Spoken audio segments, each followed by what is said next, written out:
Welcome to Commercial Kitchen Chronicles, the podcast dedicated to the commercial food equipment repair industry. My name is Pat Finley. I'm a lead master certified technician at General Parts Group and a certified Sufficient trainer. My goal is to shine a light on what I believe to be one of the most interesting and rewarding industries a field service technician can work in.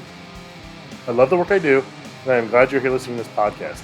In this episode, I talk with Dusty and Jason about what to do when a customer calls in for inspection.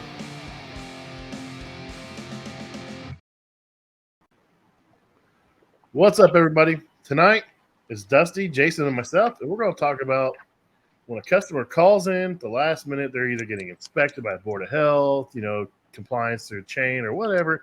We're going to talk about, what to expect and what's going on with that. But first off, poor Rich is stuck working on a walk-in, and he's not having a good time. So, Rich, our thoughts are out with you, buddy. Good luck, and I hope you're not out all night, bud. Been there. We've all been there. Yeah.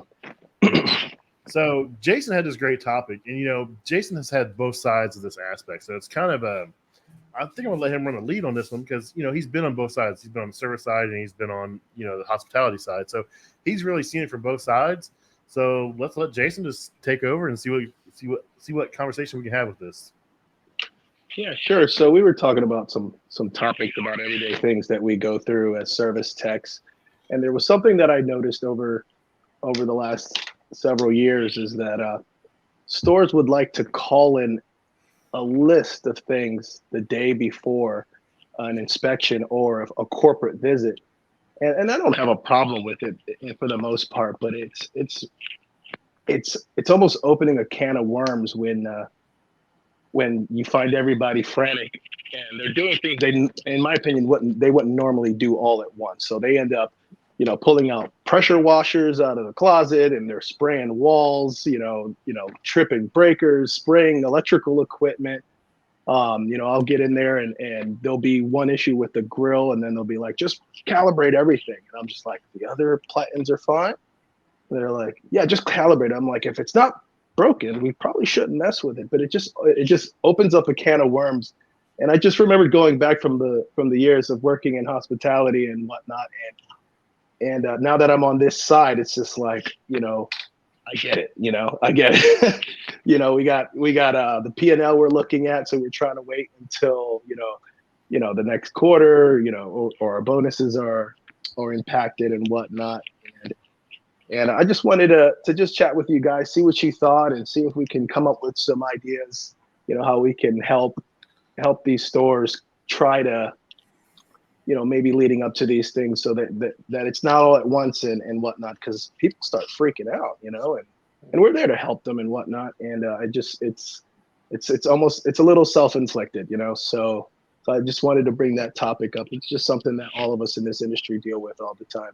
Oh yeah, that's a great topic. You're talking about P&Ls, and everybody is electronic anymore. I mean, I hardly see anybody unless it's like a one-man shop that's doing paper anymore.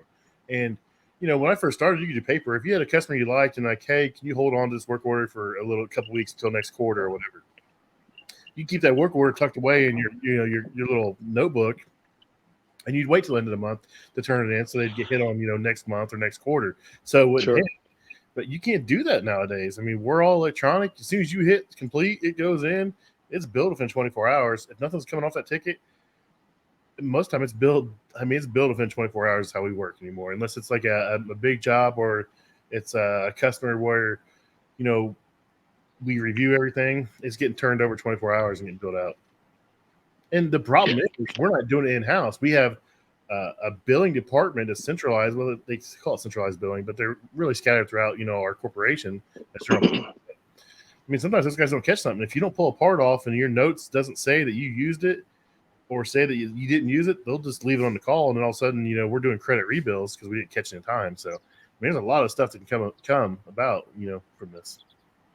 Yeah, there's always a lot of confusion with trying to do all that all at once and whatnot, and it's always in the name of just taking care of the customer. Some of the tricks I've learned with myself, I always tell my customers, hey, if you're going to have an inspection, we'll do what we can the night before, but there's a lot of can of worms that open up when you do that. But what the best thing is, and if it's based on availability, I always say, hey, what time's your inspection? Call, I'll schedule myself to be there, and I'll answer questions for the inspector. They just like, hey, can you just be here? Sometimes it's, it might be an hour visit. It's peace of mind. And there's some tricks here, at least here in Florida. If you take the equipment and you empty it and you unplug it, zip tie the plug, turn it around, slap a sign on it, you're good. I mean, they want to see that, they want to know that there is no chance that some young employee is going to come and not know any better and stick product inside a piece of equipment, and it's going to be a public safety issue. So, I mean, there's legitimate reasons why the health inspections are so strict and whatnot. You can't even, there can't even be a chance that somebody can mistakenly put something in there. So you have to turn it off. You have to put a sign on it. You have to spin it. Even if your production's down, you have to mark your equipment, and the inspector can't do anything about that. That's cool. I've never seen that. So here in Indiana, as long as like they have proof that we've worked on something, and as long as it's empty and not being used, generally the Board of Health will let it slide that, hey, this cooler is not tip. Well, it's empty. It's not being used. Here's the work order number that we started on it.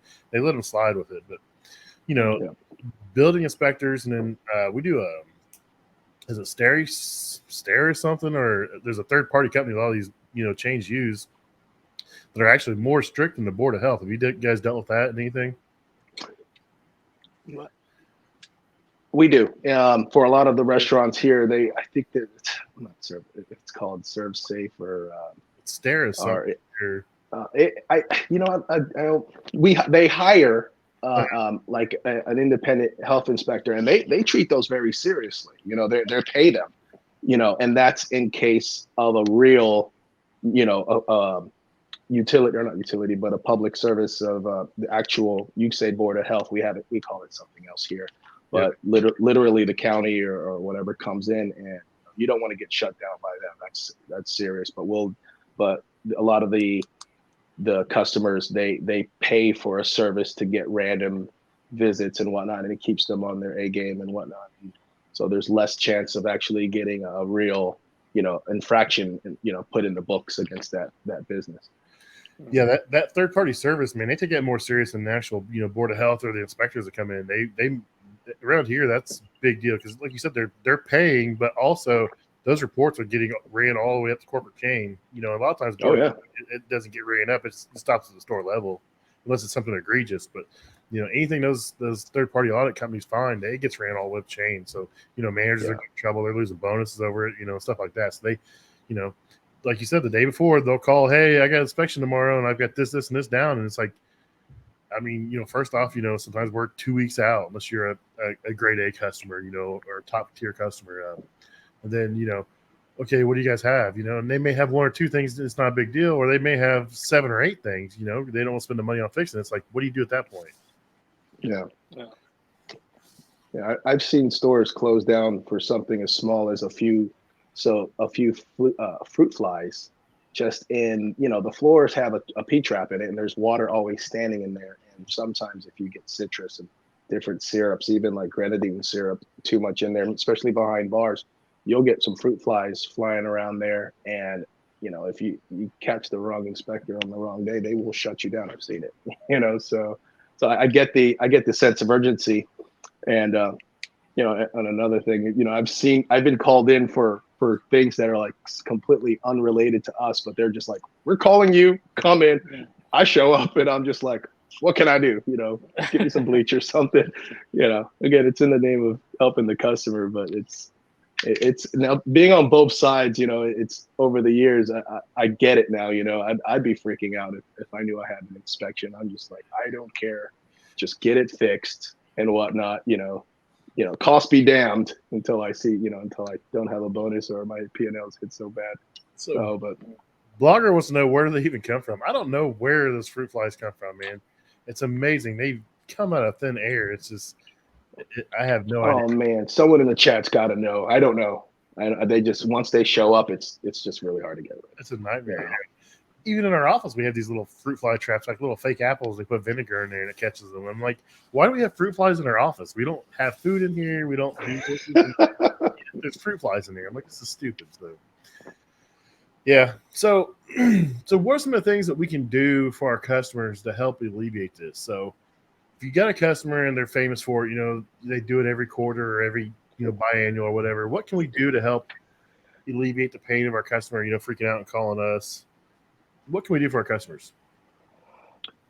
I think we can tell them, Dusty. I'm gonna let you jump in here anytime, brother. I don't mean to cut you Uh, off if you're oh, you're jumping good, in. man. No, you're good. I think, when I was working in restaurants, we were really strict to having two types of logs. There was when you got in, you logged all the temperature of all the equipment, the walk-ins, and everything, and then the other log was from shift to shift, was explaining any kind of maintenance issues, or kind of a this is what's going on during my shift, and then you go on to the next person and David Copperfield. And then you go on to you give it to the next shift leader, and they add their notes. And then, I've seen some places that have a maintenance log, and, they had different levels of what's a 911, kind of like in our thing, it says this is a 4-hour call, or this is a 24-hour call, or a 48-hour call. You know, the manager knows what their P&L looks like, and what is and isn't going to be approved, or what are they coming up on the life cycle data of equipment that might be replaced. So they would write down, this is a 911, or this has to be changed out like after the first of the next quarter and whatnot. And I just recommend that people just try to collaborate with your store managers, collaborate with your area supervisors, those who have the purse strings and the authority to make decisions on repairs and certain cap outs that you don't want to cap out, and just keep record of things. And I think it's always good that as service companies that we try to track life cycle data and work with them and let them know that, hey, this piece of equipment, it's it's getting there. You've spent probably half of the cost of a new one, and whatnot. And it's just better communication between the stores and the service company. We have a really good relationship with our company, pretty friendly relationship with our customers. Like, we call them on like Friday once a week. We call them and give them a report. Every Monday we let them know what happened the week before, and we just communicate. We try to have a relationship with the managers, but I always recommend that we all log what's going on, and if you can't do something now, let's communicate about that, and let's put that away, and we're going to talk about when that needs to be changed or updated or fixed. And if they want to wait on a repair, that we can do that. You just got to work with them. Some places are smaller than others, and they don't have a massive budget. So some people will like, hey, I don't need to fix this particular piece of equipment right now, and or there's several vats or sections to this piece of equipment, and I just don't want to deal with it right now, and whatnot. So you just work with people. Yeah. And I agree. We have a couple customers who do a pretty good job. We have one specific chain that does a really good job with keeping notes, and it's shift to shift to shift. Yeah. So everything's labeled. What was the issue here? What appliance had problems? What it was doing? Exactly what time? And that's great, because if you go there for a different call, when I check out, they'll usually check that list to see if there's any emergencies or anything pending, or they'll ask questions from the week before. Was this ordered? Was this fixed? What's the issue with this? And then on the other hand of it, we have some that just there's no communication from the top, or from first shift to second shift, and then it gets mixed up. And that's happened before, where I was given approval to order a part to fix something, and then I come back and fix it, and then it's the daytime manager who's there, and they're like, "Oh no, we're just going to replace that." It's like, so what do you want me to do? I mean, we've already ordered the parts the second trip, so communication is huge. That could save you a lot of money and make you a lot of money too. So that's I wish more stores would do that. Just keep a log. Each manager checks it once they take the shift, checks it, see if there's any issues, outstanding issues, emergencies, and then categorize it by then, and then kind of go from there. Yeah, I've been in some McDonald's where the managers actually have a group chat. When you show up, like, they get on that group chat and they send a message, hey, General Parts is here to work on the grill. So that way everybody in the management chain has that, that log, and it's just a group chat they all keep. And I was like, well, that's, it's not in their logbook, but yet, all the managers have access to it and they're all seeing it. So I thought that was pretty cool that I've seen that in the past. So yeah, communication. Yeah, they still do that. They're pretty tight about communicating in their group chats, and at any given time you walk in, and you'll find a group in any location having a meeting, and they're like, "Oh, maybe there's a facilities guy here. Let's give him the list or whatnot." I cut my teeth at McDonald's, man. And I loved, people always complain about working at McDonald's, man, but most of the time, yeah, it's busy. And you're going to work in some hairy situations. You're there during lunch working on a fryer or whatever. I mean, just it is what it is. But most of the time, they're always pretty nice, pretty laid back. I mean, they're pretty cool people.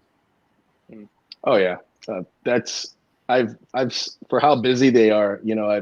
I've seen people apply for the job and then they're just doing their job shadow for a day or two, and they're working on a fryer or something, and then a French fry falls down their shirt, and they're like, "F this," throwing tools, and they're like, "I'm out of here.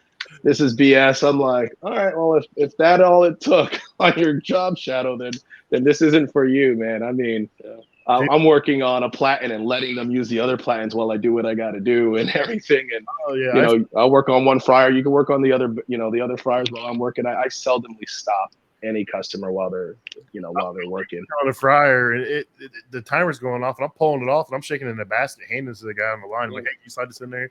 I'm like, "I'm here. I'm in the way. I'll help out as much as I can." You're there working on the grill. Yeah. Hey, timer goes off. It's in there beeping, and I get to hearing the beep. I'll salt the meat. I'll put it in a thing and hand it over. I'm like, "Here you guys go." Like, "You want a job?" I'm like, "No, you can't afford me." Well, yeah, I've said that. I do that all the time in the McDonald's. I'm used to fixing their arch fry dispenser. So if they're just slammed, because we used to own the most in the state before we sold them, and it's that relationship over the last 6 years I have with those stores. And even though we don't own them anymore, whether it's one of our old franchise or it's even a corporate or another franchise, if I see they're busy, I already know the routine. I'll run to, if I'm waiting for something to cool down or heat up, I'll run to the back. I'll grab a box of fries. I'll fill up their arch fry dispenser. I'll shake their fries when it says work or whatever. It's no issue. I mean, I don't know how to actually work the line, but I try to be helpful wherever I can. Fill up their ice cream machine and whatnot. I could probably do about everything but run the register and make the sandwiches. I can do everything else, but it's fun, dude. It's fun. It's like we're really high paid McDonald's people at this moment. Dude, I'm fascinated by processes. I don't know about you, but like I'll be in a 5-star restaurant and I'll watch a chef like plating up this food, and I'm like fascinated by it. I've had chefs be like, "Are you hungry?" I'm like, "No, I'm fascinated by what you're doing, man." It's like art. They take out these plates and it's plated perfect. They wipe it off. It's clean. It's art. And it's like, how do you do that? Like, "Oh, we just do this all day long." I'm like, "Dude, that's freaking amazing." Like, "Well, we like what you do." I'm like, "No, yeah, you want to change jobs?" No. I like what they're doing, and I want to eat the food too, man. Oh yeah, I didn't really good stuff. Picky. So I always we take care of a really like high end steakhouse, and every time I'm in there, I'm always asking the chefs like, "What's a good way to cook a filet mignon?" And then I'll get insight for that, and I'll cook it for my wife. She's like, "This is amazing." I'm like, "Yeah, no biggie." That's awesome. Well, that's sweet. I'd be asking questions like that because I'm really trying to work my way into getting a free steak. Like, so what exactly does that taste like? What's the flavor? I had a guy who works for me, man. He's like, "Man, he works somewhere." And I'm like, "Man, I'm getting kind of hungry, guys." And he says it loud enough for the employees to hear it, just hoping they give him food. I'm like, "Dude, you gotta chill out with that shit, dude." I guess it depends on where you are. A lot of times I'll be offered food where I don't want it, and then not offered food where I would take it. So yeah, I'm watching my calories, but yeah, I'm guilty of being like, "Hey," like they really need to know. I'm like, "Well, I'm all done. I'm gonna go up and buy lunch." Yep. Awkward silence. They're like, "Oh, well, we got that." I'm like, "Okay." 40 pounds later. You walking out lunch? Yeah. Like Chick-fil-A, dude. I don't know about here where you guys are at, but Chick-fil-A I work in, dude. If you leave Chick-fil-A without getting food, you screwed up royally. Like, you cannot fix the equipment and they're feeding you. Yeah, I have one down south from us that I know the owners, and we work on their stuff, and they're just like, "Anything you want." And it's normally the kitchen manager wants to give me a sandwich because that's easy to make, and I'm just like, "Well, I like those I actually got a Cobb salad today with the apple cider vinaigrette, and that's like my jam, man." It's just like, "I'll get a salad," and they're like, "All right, we'll get you a salad. We're thinking you wanted a sandwich." I'm like, "I'm watching all those carbs, man." But yeah, love Chick-fil-A. Love the salads. Dude, that Chick-fil-A, so when COVID hit and they closed dining rooms, they actually made more money when they closed their dining rooms, just went straight to drive-through or carry out, to your car, than they did when they, were fully open. It was amazing. Pat, everyone did actually. Yeah, it's just amazing. Chick-fil-A, dude, I don't get it, man. And if you got to do a big job, oh, it's Sunday, it's double time. Oh, we don't care. Okay. I've been in Chick-fil-A's on Sundays cleaning ice machines at double time. I'm like, you guys are insane. Nope, we want them cleaned. Yeah. Here we go. And I thought they were closed on Sunday, and then I realized they do maintenance, and there's maintenance people there. I'm like, oh, okay. I thought it was no one's there. And at some time of day, there obviously isn't, because I'd get there, I'd forget and go to the beach on a Sunday out of town, and I'm driving by. I'm like, oh hell yeah, there's a Chick-fil-A, and I'm like, oh, no one here. Wow. Yeah, generally. Why do they have those in airports? Yeah. Airports, and then so I forget what's called, where the Pacers play. They put a Chick-fil-A in there, and it's closed on Sunday. And that building has a deal with Pepsi, so that's like the only Chick-fil-A you can get like a Mountain Dew at. So it's Chick-fil-A and Mountain Dew go great together. Do they? I remember that. Yeah. Because the building has a deal with Pepsi, they can't sell Coke, so they can't even use Chick-fil-A cups because Chick-fil-A cups have Coke on them. So they have to use branded, Pepsi cup for the venue and stuff. It's hilarious. Is that Banker's Fieldhouse? Well, it used to be Bankers Life. Now it's Gainbridge or something. Fieldhouse. I didn't know they changed it.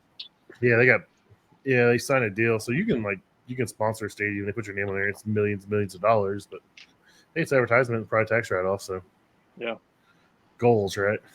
Yeah, there it is, man. But Commercial Kitchen Chronicles will sponsor the Pacers next season. So we've all been there. You get to the restaurant, you don't know it. You get there, and all of a sudden, you're there for one or two calls, and they got a list. Hey, we need you to look at this, this, and this. So when you get there at that point, what do? Do you try to triage the big important stuff? And you call of course you got to call your dispatcher. Hey, I've got they thought 2 calls, and all of a sudden there's 6 calls here. So you got to let your dispatcher know you're going to screw up your whole day. How do you guys handle that? Do you just let your dispatchers know and try to triage the most important stuff, or you try to hit everything, or what do you guys do? I guess it depends on the customer. We have a few customers where it's, if we're there and there's multiple issues and they bring it up when we get there. We have a few where we'll just take care of it while we're there. They've been good to us, we'll be good to them.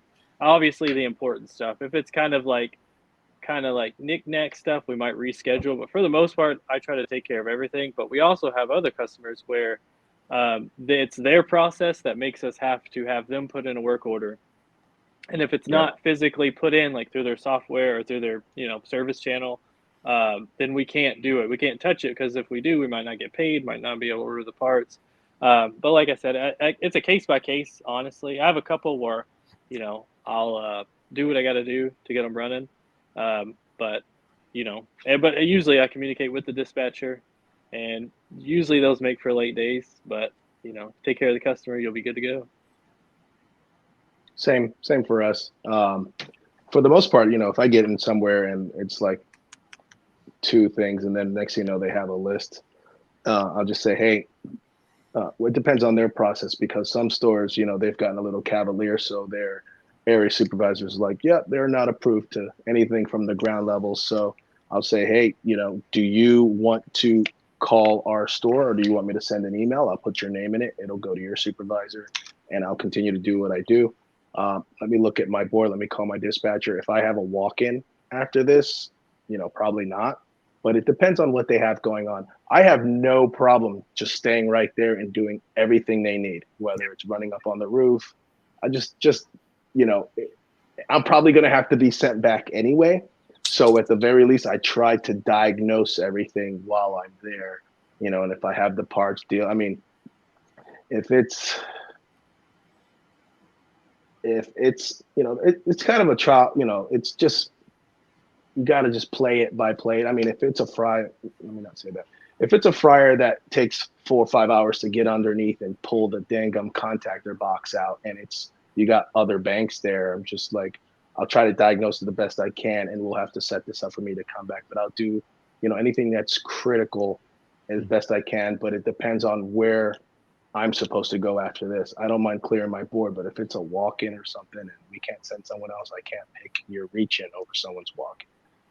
So Exactly. Yeah, it just comes with experience, learning on what, how to evaluate things, how to determine what's more important, and just, it's weird. As much as I say this, like, it seems like their compliance within their chain is more strict than anything else, and I think it's because that really affects the manager's buzz, their manager's bonus, and their pay scale and some things like that. So I think, when it comes up to like compliance with within the chain, they really freak out about that kind of stuff.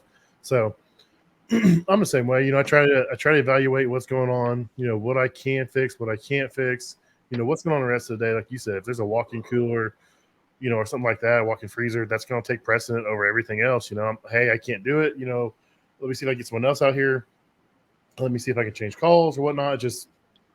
But some of the newer guys may get lured in and not realize, hey, they'll get stuck there all day and, they'll blow something off they can't really blow off. So, if you have questions, you need to make sure you check with your dispatcher or check with senior level techs and that kind of stuff. So, yeah, I've gotten to the point where it's like, I'm sure you're older than me, Pat, by very little, but I've gotten to the point where I don't want to work a 12-hour day, so I'll give 10 hours in a day. So, if I get halfway through the day, I'll call the dispatch and say, hey, this is what's going on.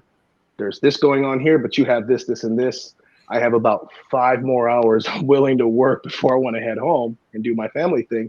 So with that information, can you prioritize what you want done? And I will try to get that all done in that time. So they'll say, hey, well, can you get these 5 calls done? I said, okay, I'll do those 5. That might put me over, but we'll go back and forth, but we'll try to come to something. And then like, okay, I agree to do these 5. I already said I'm going to do it. If that puts me over, that's fine. But we talked about it. So now he or she can call the customers who I can't get to, and I can focus on what I need to get and, take care of these customers here and there.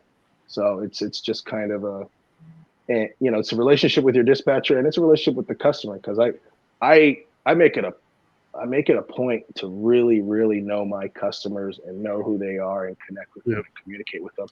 And I've never had, over having a relationship, I've never had a customer really mad at me. Mm-hmm. They just, once you create a relationship with them, you're trying to help them, but once you start treating them like they're human and respect and giving them that respect, they're going to treat it right back to you. They're going to understand the shit they can't do.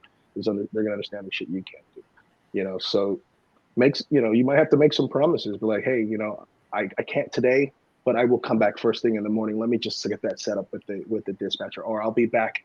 You're on my way home. I'll hit you back on the way home tomorrow. I just, already everything I put off today for you today, I have to deal with first tomorrow. Then I'll come back. If you communicate, they will be happy. If they know what's going on, they will be happy. But if they feel like you're getting blown off and they're out of the loop, their mind's going to create their own narrative, and it's not going to be in your favor, especially when they're in a pinch or they're feeling the pressure from the powers to be above. Yeah. Yeah. It's, we say this all the time, but communication, dude, I think that is probably the number one skill that is not taught to technicians. Communication, dude. I've seen the best techs in the world.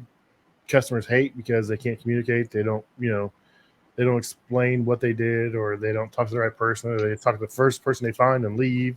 And it's so hard trying to go behind people like that. And they may be a great tech, but they just didn't explain it well, or justify what they did, and the customer doesn't want them back. Yeah, well, I think it takes 3 things to be a great tech. You need to always be growing in your technical skill. You need to always be growing in your nomenclature and how you communicate in your tablet or your written word. And you need to be always getting better at communicating with your customer. You don't have to be a great communicator, like if you have a southern drawl, or if you have a little bit of slang, or if you talk slow. Communication, there's a lot of grace shown in the way you communicate if you have a relationship. I have so many diverse friends that sound so differently, but if you have a relationship, you'll understand them, because you have those texts that are just like real quiet, or they got that country accent, or they got a real, some of them even have like an aggressive, the way they talk.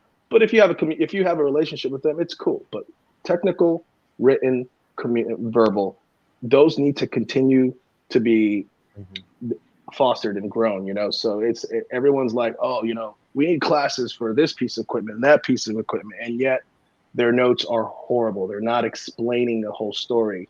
They're leaving everything out, and it just leaves things to question, or we're like, we don't even know if this work order is even done. change this out. Yeah. Did it fix it? Do you need to return? Just stuff like that. And then, did you talk to the customer? Did you get their name? Did you say hi to them when you arrived? Put that in the notes, stuff like that. So we gotta get better at all these things, and I think every company deals with those 2-second things always kind of not being across the board, everyone, not a goal for everyone. And it really needs to be.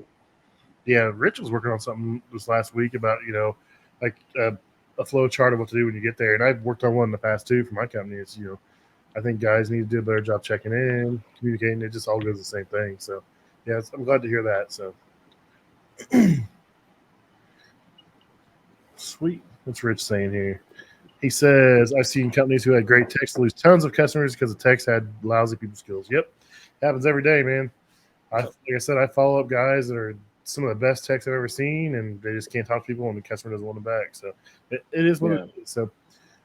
So back on this topic of, inspections, that kind of stuff. So say we get out there, we get it fixed, we get everything justified, and the customer's, taken care of, inspection's over and everything's cool. How do we prevent them from thinking that's an acceptable thing to do? So, most of the time they know when inspections are coming. I think they generally have scheduled, maybe one surprise. It just depends. So say when a customer's bad about wait till last every single time, do we take the time to explain to them, hey, how about, this is coming, give us a call a week ahead, 2 weeks ahead, so we can get this taken care of, before it becomes an issue, before, we're 24 hours, we're in there when they're getting ready to inspect. I mean, that's the last thing I want to do.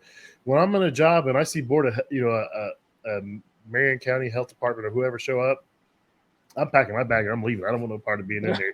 Because that's opposite with me. That's dead. That's what it would be. But you know what happens? Because like all of a sudden they're asking you questions about plumbing, about a toilet leak, about a sink not getting hot. I'm like, man, I'm not a plumber, man. I'll fix your grills, I'll fix your coolers, but that sink's not me, man. I'll fix your dish machine, your garbage disposal, but I don't know why they don't have hot water here. I mean, I don't do it, but I always want to do it.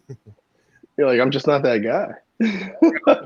I'll fix about everything, but I don't know why you don't have hot water here. I mean, I don't know where the hot water comes from. I mean, like, you got a hot water heater back there, and it's on. Everything else is hot, but the sink's not hot. You see it. You see that lady walking around with her little in her thermometer, and she walks up to the sink and she turns the hot water on.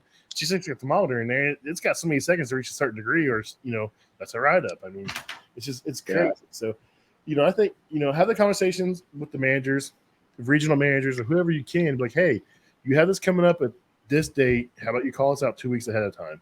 And we can spend the time to go through everything you guys have concerns with before it comes. Before they come out. That gives us a chance to order the parts and get back, and make sure everything's taken care of. So, I try to tell the customers, hey, give us a little bit more heads up, and I'm polite about it. I'm not rude about it, but like, hey, can you give us, like a week or 2 weeks or, 3 or 4 days at least, to try to get this taken care of.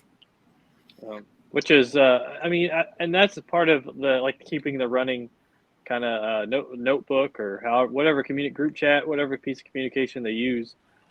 Because that helps it not get lost in the weeds, never getting forgotten about. Because recently, had a restaurant, they were having an internal inspection. So it was the vice president of operations and the vice president of the entire company was in there, was supposed to be in there on Wednesday. I go out to diagnose on Tuesday. And I was able to overnight the parts for Wednesday. And I was like, I know you guys have an inspection tomorrow. Do you want me just to hang back and we'll come and do it Thursday? I was like, no, just get here and do it. So I ended up being there on site with the vice president of operations and the vice president. And I'm laying down, working on a plate chiller. And they come over to me and ask me what I'm doing. And then they start asking me other questions about, other appliances in the restaurant. So luckily I was the one servicing that the most. But it was also, there were some issues where I had to diagnose with them there. They weren't standing over me, but they were there on location. So I had to go ahead and diagnose it. And then luckily I schmoozed it over and, helped them out of that situation like I do best. But, it was something that could have been prevented, by having it fixed earlier. Mm-hmm. And then that way when they come there, it's all aces. But I was actually then later told the GM that it was a good thing that I was there. And, it kind of pushed them to approve a lot of things. Because I just kind of wrote down a list of things that were wrong, and I think they got approved for replacement of some appliances. But still, yeah, it was still almost a nerve-wracking situation to be in. You got the VP over here, like the VP, and I'm just like, working on this hot well. I'm like, well, could have been done earlier, but it is what it is. Yeah, that could be a huge thing for them because you just build a reputation with higher up management, and they have that faith in you and that trust in you now. And now they're more maybe hey, who's working on it? If they say, oh, it's Dusty. Hey, Dusty, steered us right. Maybe Dusty's right. We need to replace this. And maybe, hey, Dusty's, we talked to Dusty, we trust Dusty, and you built that relationship. So that's a different side of it. I didn't even think about that side, but that's pretty cool. Yeah, was there, and hopefully it helped. And like I said, I just try to be professional. And then in that situation, and I was also trying to be really careful. You also got to make sure you take care of your GM. You don't really want to throw them under the bus, like, oh, they should have put this in earlier. I'll try to figure it out. Don't badmouth in any way. You kind of got to smooth that over, because at the end of the day, those VPs are important. Those higher ups are important. But the GMs who you see every day, and at the end of the day, that's the one approving companies that come out, and that's the one you work with. So if that starts to that relationship gets negative, then it can go. You can lose that customer quick. Because and that's the one thing too. You take care of them, even with health inspections. You got to look out for your GM. That's kind of the person essentially keeping you rolling when you're working in that restaurant, paying your bills while you're there. So gotta be real careful too. There's a fine line there that I like to, say easily tread, because you got to watch out for everybody, yourself, but also it's your homie when you're in the restaurant. So. Hey, let me say something, Dusty. That's great that you figured that out early, man. The GM above everyone. This, corporate will come. They'll come in when they want to come in. They have multiple units, but the relationship. If anybody you want to make happy, it's that GM at the end of the day. That's the person. And if you live in the area and they've had that account for a long time, give them your phone number, man. Just. Mm-hmm. Let them feel good about. And I get phone calls from GMs. Sometimes it's just to follow up on something, and I'll say I don't know. I'll look into it, or they just check in. Do I know something, or I'll check in with them. But the relationship with the GM is the most important. They are definitely they're the judge. I guess corporate's the Supreme Court, but they're the judge. That's your area. If you take care of them, you're good, man. And if they go somewhere else, whether they jump chains or go to another location, they're going to remember you in that relationship. So that's a great job on noticing that and catching that. That's how I got our largest account in Indianapolis for our branches. I took care of someone. We didn't really do anything. I was there doing a warranty call, and I went to bat for the customer because I didn't think he was getting treated right. Next thing you know, he's now at a new place in Indianapolis, and he's throwing out his service company. And it's like, hey, he wants Pat here with General Parts, and we've been doing their work for 3 years now. It's been a great relationship. So you never know where someone's going to go and how it can benefit you. And word of mouth too. If you take care of a GM at this restaurant, this location, and he happens to know somebody, who works at who's the GM at another restaurant, and then fast forward, you're taking care of that restaurant too, and then it'll just kind of sprout out from there. We have a customer whose wife, we were taking care of her. She's a GM of her restaurant. And then her husband was a GM at another restaurant, and we picked up his account too, and that added 3 more stores. So it was kind of like a big network that kind of grows. So that's number one, So I want to talk about Quentin's comment right here. He says, "Rich is a 2-man show. That's what our customers like the most, is we are their partners essentially. I feel like their equipment is mine in a way. I feel responsible for it. It's a good relationship. So, I still try to build those relationships. I'm part of a bigger company. We're a smaller branch, but I still try to build that relationship with every customer. I want them to, when they call in, hey, send Pat out. I want that relationship. I want to have the opportunity to grow with that customer and to build that relationship. So that's a very good point there. It doesn't matter if you're a 2-man shop like you are, Quentin, or if you're a 20-man shop. You should still strive for that relationship with that customer. Oh, and that's a big, when you get that question, when a customer asks, well, what do you think we should do? That's when they have your trust and you have their trust, and then that relationship kind of is strong at that point. So, well, back to your question, Pat. You were asking about what can be done to try to circumvent this pile up at the last minute.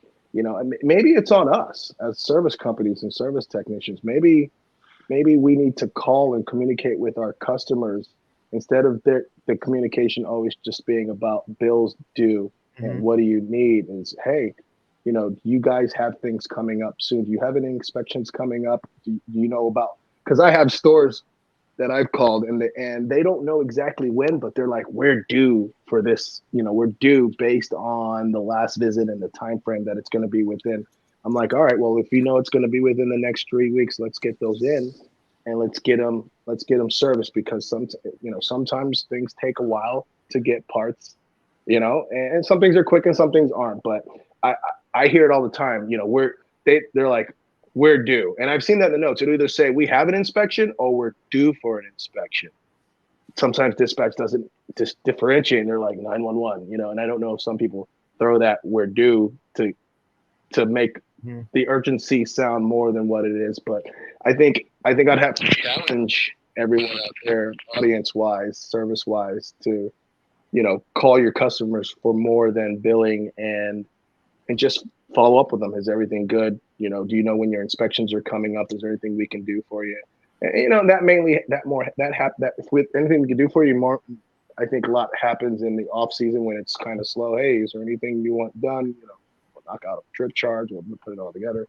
But I think it'll be a lot more genuine if you just try to call on the general or put a note in the system. Our programmings and calendars are so smart that, we know that you called 3 months ago about an inspection. Maybe somebody should, if you have the time, be considerate enough to try to say, hey, how often do you have these? And why don't we put it in our calendar and just follow up with them and say, hey, we know you've been getting inspections around this time every 3 months.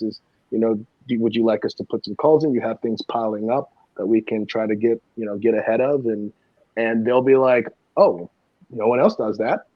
Sometimes we just got to do stuff that's new. We don't have to follow the trend, and this is how we've always done it. Let's just do our own thing and just let's make it better. So if your customer calls in, they say they have an inspection, and your tech goes out there and be like, oh, it's a quarterly inspection. It happens this time every time. The tech, hey, be a little proactive. Hey, call the office, be like, hey, this is a quarterly inspection. Let's set something up. Maybe a week before. We set a reminder, a calendar event. Hey, call this customer. Hey, I know you guys got an inspection coming up. Do you guys need anything? Let's try to get this taken care of. So that's a great point. I like that. I mean, it can go a long way, and it shows you reaching out to the customer, so it shows initiative on your side. And maybe the customer didn't think about it, and you reminded them that, hey, we got an inspection coming up. Hey, let's go ahead and come on out, take care of this stuff. So that's a pretty cool point. I like that. Another thing I like to do is, like, I'm on site. And I listen. I don't wear headphones. I refuse to wear headphones when I'm on site. If I'm on a rooftop, it's a different story. But if I'm in the kitchen, I do not wear headphones. I'm listening to conversations all around me. I'm listening to equipment and that kind of stuff. And a lot of times when it gets close to inspection time, you may not know it, but they're talking about it. If you hear them talking about it, like, hey, do you have an inspection coming up? And they're like, yeah, they start freaking out. That can lead to, picking up some on jobs, more revenue, some other things. So always keep an ear out, and listen to what's going on inside the stores. You should tell Rich, if he's got time to comment in the comment section, that he should just get on the phone and just, take a break and talk to us. Did you hear that? What's going on, Rich? What's going on, Rich? You can just jump on the phone. Excuses. He's probably sitting in the van, the AC, I imagine. He better be in a walk-in or something. No excuses. Hey, man, job pros do amazing things. You can sit in your truck. You can sit in the dining room. You can sit on the roof. You can get all your information from, hundreds of feet away. So it's pretty cool. Oh, yeah. So let's see. We got a couple of comments here. So let's look at Greg Austin. How a tech handles a callback will make or break them. Don't lie to them. Don't fill them with bullshit. Customers know when someone isn't doing them right. Yeah.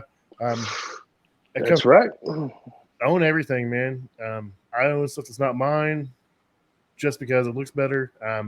Maybe I missed it. Someone else was there and messed up. Maybe I didn't show them the correct way to do something. Maybe I didn't show them, how to prevent that from happening. So definitely own up and own everything, and it goes a long way. If you step up and take ownership for your mistakes, that's a huge plus of a customer. Those callbacks, I mean, it's a real bad habit. I think it's twofold. There's two types, and it's like It's like, hey, either it's technicians trying to make themselves look better and be like, well, they just didn't do it right. They didn't know what they're doing. I'm here now, blah, blah, blah. Or, it's not me. I'll fix it. But, they made a mistake. It's one company. And if you talk about another division or another technician, you're just cutting off your nose to spite your face. You're shooting yourself in the foot. Just say, hey, I don't know what happened, but I'm here now, and I'll go through it and whatnot, and we'll figure it out, and I'll follow up with that technician, and maybe it was just something that I don't know that they did. I'll communicate with them, but right now I'm gonna just take care of you. Yep. But it should never be negative, and Nope. and never throw anyone under the bus, like you said. Yeah, maybe they missed something. Maybe they weren't having. We all have bad days. We miss something. We all, I mean, I have days where I don't want to. I can find an easy way. I have that part of my truck, but it's 6 o'clock. I don't want to hang it, but most of the time I go ahead and hang it because I'm here. That's what I need to do. But I mean, there's guys that won't do that, and unfortunately, there's guys that sometimes make mistakes and just rush through something and leave and don't see it through, and then we gotta go back and take care of it. But I mean, you don't badmouth other techs, you don't badmouth other companies. It never ends well. I see it every day, man. Unfortunately, Yeah, it happens in every company. No one's immune from that. That's no. I just try to, if someone says so and so did this, well, maybe they weren't having a good day, or I'll get to the bottom of it. And I'll make sure it doesn't happen again. We'll take care of it. That kind of thing. That's not the best thing you can do. So, what we got here. So we have Brian Sanders. One of the hardest things is talking good customer service and actually doing good customer service. You guys are proof that you can do both. Bravo. Thanks, Brian. Thanks, Brian. It's been a long time coming, man. I always tell everybody, everyone's like, how do you succeed? How do you get to your level? It's like, just take pride in your work and have integrity, man. And the rest just falls into place. Yeah. Work ethic. Take pride in your work. Mm-hmm. Yeah. Quentin says there's days when you get your butt kicked and get humbled. Man, dude, I have like 3 or 4 days in a week, and I just absolutely get my butt kicked. I'm like, why am I, what's happening here? And you gotta keep going, keep trying. I need to do better about being more positive about things. I let some things dwell and get me kind of down, but you just gotta keep going, man. It was broke when you got there. So, anything else on this topic, guys?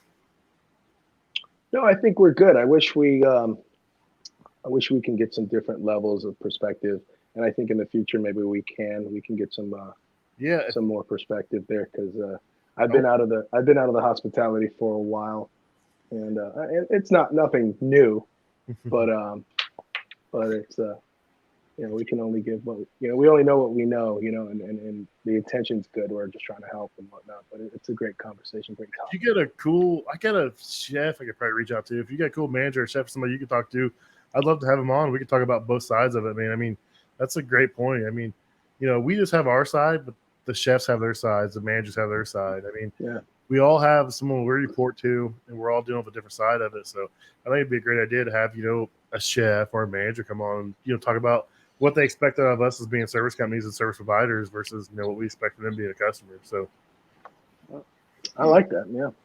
So we're just two sides of the same pancake, man. That's for sure. So, all right. Well, I won't keep you guys any longer. I appreciate everybody tuning in the audience, and you guys have been great tonight. So be safe out there and have a good night, guys. If you guys would, please consider subscribing, rating, and reviewing the podcast. It really helps us grow and helps us know which direction to move in. Also, if you have any suggestions for guests, please email me at commercialkitchenchronicles@gmail.com. Or if you want to be a guest, email me. Love to have you guys on. Thanks a lot. See you next week.